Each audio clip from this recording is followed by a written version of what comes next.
Good evening, everyone. Tom here, the Racing Joker. Welcome back to another video, another BMW M3 video. Here it is, right behind me, the one and only Black Pearl. By the way, whoever in Illinois took the Black Pearl license plate, I will find you and I will just say mean things to you. But other than that, I can't really do much about it. But anyways, today we're going to be going over the game plan for the BMW M3 E46 M3 GTR build. I kind of have the build broken down in three big blocks. So there's going to be a V1, a V2, and a V3 of this car. Right now it's V0 or version 1 in progress. Let's just get down to it and you'll see what I mean. Okay, so up first, step one is get the car fully inspected by a BMW franchise, a proper full BMW dealer.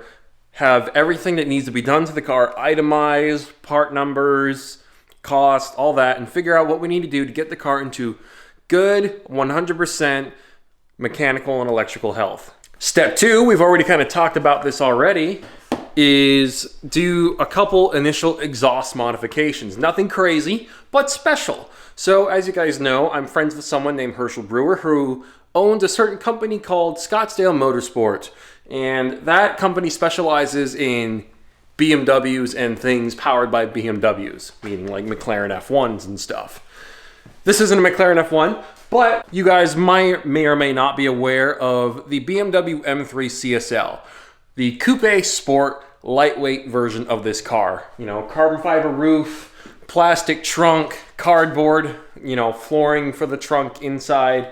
No radio, no navigation, no nothing. 355, 360 brake horsepower, carbon fiber, all that good stuff. We'll talk about that later. It also has a different exhaust system. So as you guys know, I have spoken about the Euro headers before as an option for this car when it comes to doing exhaust systems. But in case you didn't know, because I didn't know this, so there's a good chance you guys don't know this, there is a difference between the CSL exhaust system and the normal European E46 M3 exhaust system. So just like the normal European exhaust system, the CSL system has catless headers and a catalytic converter in the section 1 piece. But it's different, the structure is different, the thickness is different, the weight is different, and all that good cool stuff. And so what I'm thinking is we'll do is for the first exhaust modification is we'll put CSL headers and the CSL Section 1, which involves having a resonator and a catalytic converter in the Section 1 piece. And now, in case you're wondering, but Tom, CSL parts aren't for sale unless if you are a CSL owner. Normally that is the case. They tried to make it as exclusive as possible, but Herschel Brewer can hook me up. He can give me the part numbers and he can even sell the parts to me. So what we're gonna do is we're gonna buy the CSL headers in Section 1 piece from him so we can have some CSL parts. Those aren't the only CSL parts going on this car, but it's just the beginning. Let me go and grab the keys so I can better show you guys this.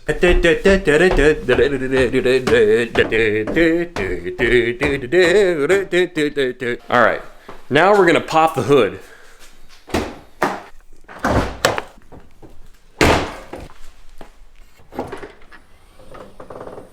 So it's a little difficult to kind of show all this to you. Okay, so I'm going to try and show this to you. It's a little dark, which is annoying. Step 4 and 5 are interchangeable depending on funds and what we're willing to do with those funds at the time. So first, I'll talk about the really cool one. We can replace this intake right here with a genuine CSL carbon fiber intake used on the BMW M3 CSL. So that would be all this. It's like an $8,000 or $9,000 part. That'd be very cool. What we can also do instead, because it might cost a few $1,000s, because it would involve taking apart the engine, getting CSL camshafts and a few other CSL internal components, and basically making this USDM S54 into a more European style, CSL style S54. And then we do the carbon fiber intake, and then we can basically do a full proper OEM CSL flash, make 355, 360 horsepower, with an official BMW tune, basically. So that's steps 4 and 5, depending on which one we do first. Oh, and just as a heads up, when we do the carbon fiber intake, we'll probably also get that PCG, potentially also Schnitzer. I still never checked. The M3 GT2 kind of coil pack cover right here, or cam cover. I never actually confirmed. This can be replaced with a real race car part used on the actual race cars. Genuine, full carbon fiber. Would look gorgeous next to the carbon fiber intake. So that's good to know. All right, moving on to step number 6. Ugh, maybe I should have been a little more kind to that. For step 6, we're going to get the Rogue Engineering GTR wheels to replace the stock ones. They look just like the BMW M3 GTR wheels, except they're not the center lock racing wheels. So they're a lot better for a street car. And then at the exact same time as us getting the wheels, we are also going to get the Rogue Engineering rasp pipe, or if it's not suited for our purposes, we'll just get their straight pipe. Because basically, what we're going to want to do is straight pipe the car by getting rid of the CSL Section 1 piece, so that when we want to shoot flames and do all that sort of stuff, we don't ruin the CSL part. The CSL part will mainly be around after we do the straight pipe to pass emissions if that's ever necessary. Hopefully we can register the car in a place where that's not an issue, but it's always good to be safe rather than sorry. But the horsepower will be about the same. The only difference will be there might be a little bit of difference in throttle response, and you know, we'll be shooting flames and making cool sounds. So that's step 7. So alternating between the CSL tune and the straight pipe tune, which is basically just going to be a CSL tune, but with the cats removed, so that we can pass emissions when we need to. And the reason why is because swapping out the Section 1 piece is going to be a lot easier than swapping out the headers, in my opinion. And finally, step 8 is going to be the M3 GTR body kit. You know, let's walk around the car and I'll tell you what that means. We could get the body kit in stages, or we can do it all at once, but the body kit will basically involve getting a carbon fiber roof with the air ducts here and here, and here and here, like I just showed. It will involve a different front bumper, new fenders here. The side skirt actually stays the same. And then we get a new rear fender here, a new rear bumper that doesn't have these little cutouts for the exhausts, because the exhaust will exit out the side. A full carbon fiber wing going right here. Obviously, I might leave the roof with the sunroof intact, I'm not sure, or we can swap it out with carbon fiber. I might leave it alone. And a few other like bits and pieces, diffusers underneath the car and all that. So anyways, that is the M3 GTR body kit. And when we do the body kit, that'll also include like supporting mods of like suspension and other things like that. It'll also involve doing the purple and black livery I want to do on the car. You know, any crazy things I might say, like, oh, turbo kit or engine swap or this, that, and the other. Just assume that the supporting mods are included. I'm not going to do something crazy and then fail to make sure the rest of the car can handle it. Don't worry, we're going to do this right, which is why we're taking this in steps. And so basically version 1 will be the body kit, the wheels, the livery. We're keeping the inline 6. We're doing a couple tunes, CSL parts. It's basically going to be a combination of real race car parts and BMW M3 CSL stuff, because there's going to be a couple things on the interior from the race cars. I think we should get the M3 GTR pedals. I think that'd be cool. We might swap out the steering wheel, stuff like that. It'll mostly be CSL stuff, because there isn't a whole lot of race car stuff we can put in the car without bankrupting ourselves. I've considered doing the 3.4 liter stroker kit that PCG did with these cars, the P54 B32-4, which you could make like 380 horsepower or something reliably, which is cool, but it's a lot of money for very little for a street car. So instead, for big power gains beyond the CSL stuff, which goes from 333 horsepower to 360, we're going to do something even cooler. So first, version 2. Moving on to version 2, we're going to be doing a whole bunch of chassis reinforcement. We want it to be as much of a street car as possible, so we're not going to strip out the interior too much. We're not going to do a welded roll cage to the chassis like the real M3 GTRs, because we want, for one, we want the car to be streetable. And also, I failed to mention this earlier, but you know, when we do the body kit, that also means we're going to do The side exhaust, we might do the side exhaust sooner. It doesn't really matter. We can do it whenever. Basically, after we do, once we've done the CSL stuff, we can do the side exhaust whenever we want. For those of you that are unsure, the M3 GTR exhaust exits right here, kind of where the door is at this corner, because if you've seen those heat plates, it's basically kind of around there, sort of. Not exactly, but kind of like that. That dust was actually very useful. The reason why I bring that up, because for one, I forgot to bring up the side exhaust. And also, in light of trying to keep this car streetable, we're not going to just tunnel through the floor where the passenger seat is, because we want passengers to be able to sit in the car and ride along with us. So we're gonna, unfortunately, reduce exhaust flow a little bit by going further back and having the side exit exhaust come off of the section 1 piece. So we're basically going to replace section 2 with the side exit. So anyway, step 0 or 1 of version 2 is chassis reinforcement. And then the main big deal of version 2 is that we're going to be doing an engine swap. No more inline 6. Instead, under the hood of this thing will be a V8, a 4-liter V8. Not the P60B40, but the next best thing, the S65 B40, the engine used in the E92 M3 and the street version of the engines used in the M3 GT2 E92 and the Z4 GT3 race cars. A stout little engine. The stock tune in the E92 M3 is 414 brake horsepower, so we'd already be making very good power in this car just with that tune alone. But obviously we're not going to use the official BMW tune because we're going to be using a standalone engine management system along with the swap. And to boot, because this is an SMG car, when we do the V8 swap, we're also going to do the 7-speed dual clutch transmission swap, either out of an E92 or like a modern day M4.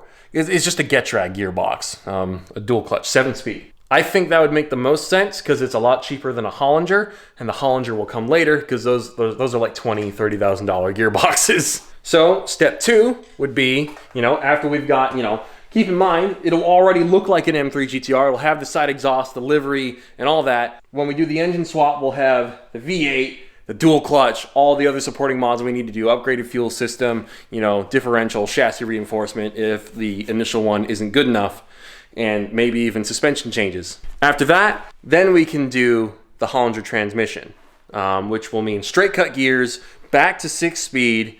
Hopefully, if Hollinger can't do this, but hopefully we can get rid of some of the sound insulation in the Hollinger gearbox so that the straight cut gears are super loud, because we all like that. And then the final step 3 or 4, because I don't know how to number things, flat plane crankshaft conversion. That's a very big deal. Now, the only way we're really going to be able to do that is using parts from the actual race cars, the M3 GT2 and the Z4 GT3. We might even stroke it to a true 4.4 liter, which would be cool. That's going to be extremely expensive because we can only use official BMW Factory Works race car parts and labor intensive. That's going to be the most expensive part of the build. I can guarantee you. Converting the street engine into basically a race engine while still trying to keep it streetable. We might even convert it to dry sump and all that stuff. We'll see what we'll have to do to make that happen, but that's the last step of version 2. So we'll cross that bridge when we come to it. Obviously, we have plenty of time to figure it out because the car is still very stock. But that's version 2.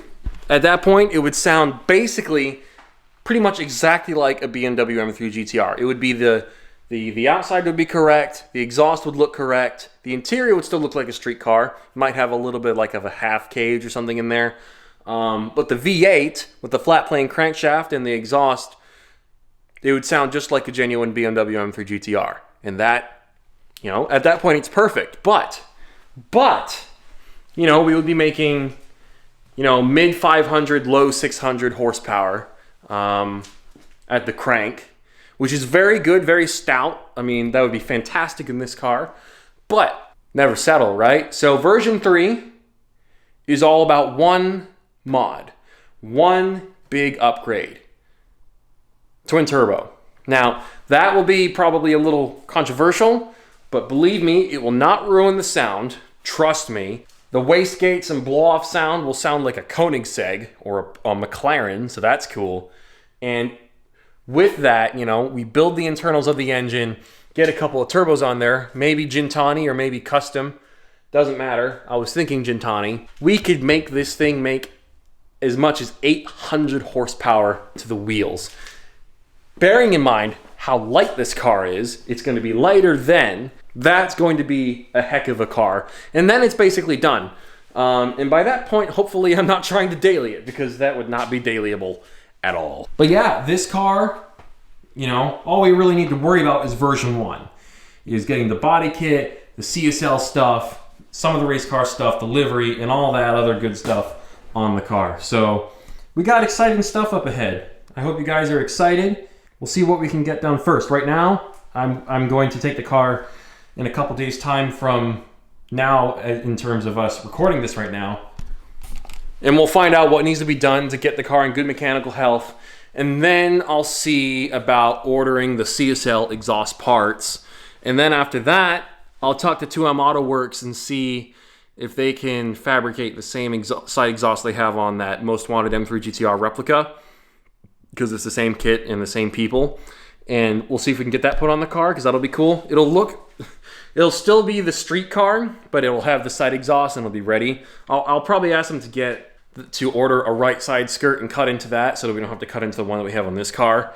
And they'll just tell us where to cut underneath the car to install it, because we will have to do a little bit of cutting through the underside of the car just to get the piping through, but then we can do the install, and hopefully they can put the heat plate on the side skirt as well. And then after that, we can start saving for the carbon fiber intake or the CSL camshafts and see where we go from there. But the main thing we're going to be saving for over time is the body kit. That's the big milestone, is the body kit for this car. And the body kit is a $22,000 body kit, including everything: the wing, the fenders, the hood. It's going to be a big purchase, but it will completely transform the car. And by the time we get the body kit, it'll have the wheels, the intake, the cams, the tune, the exhaust. It will be ready for it, and we can install it on the car. I'm thinking we'll have a company like Protective Film Solutions do a wrap on it so that we can get the livery done just right. The unveiling of the car will be so fantastic. I don't know what that's going to do to the channel and how many people are watching these videos. I don't know if people are going to be closely following the build series, or if the channel is going to blow up once the car is done. But either way, that is going to be such a cool moment to document the unveiling of the finished, you know, Racing Joker Black Pearl wild card BMW M3 GTR homage car. I don't know if we should call it the M3 GTR or if we should call it like a CSL. BMW never made... I don't think the M3 GT2 or GTR ever ran in the normal Le Mans series. They did 24-hour Nürburgring. Did they do normal Le Mans? They did American Le Mans series. We all know that. So maybe we could pretend it's like a homologation car and call it the BMW M3 LM. Let me know what you guys think. Because one of the cool things that Herschel can do, because of his connections with BMW, is we can have the VIN number basically re-registered with BMW's database to change.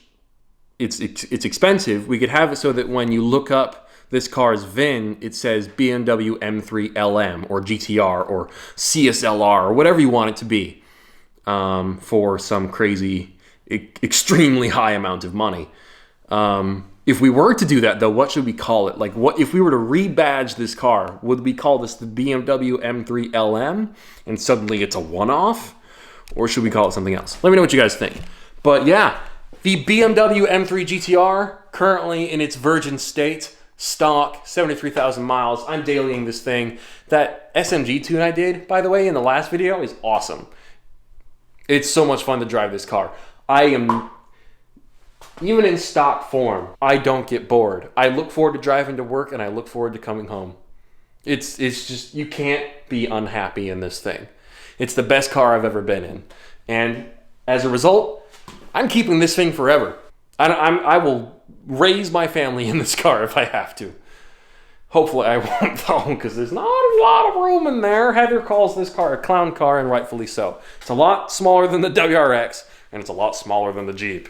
Because, I don't know if you can see this, I pull up as far as I possibly can, and we have all this room behind the car. Normally the back of the Subaru would be here, and then the Jeep is here, because it's massive. But yeah, the BMW M3 is going to be an insanely cool build. It's not going to be the only build we do on the channel, but it's the dream build for me. I have looked forward to doing this more than buying an R34 GTR, which is something I still plan on doing, but this takes priority, easily. I'd rather spend $30,000 on a V8 engine swap than save that extra $30,000 for a Nissan Skyline. Easily, that is where my priorities are at. Hand on my heart, wherever it is. Anyways, M3E46, hey, if you like what you've seen so far in this video and in other videos, and you're not subscribed, fix that. Because if you like what you've seen so far, you'll love what I've got planned. Anyways, I am Tom the Racing Joker, and I'll see you all next time. Take it easy, stay crazy. Goodbye.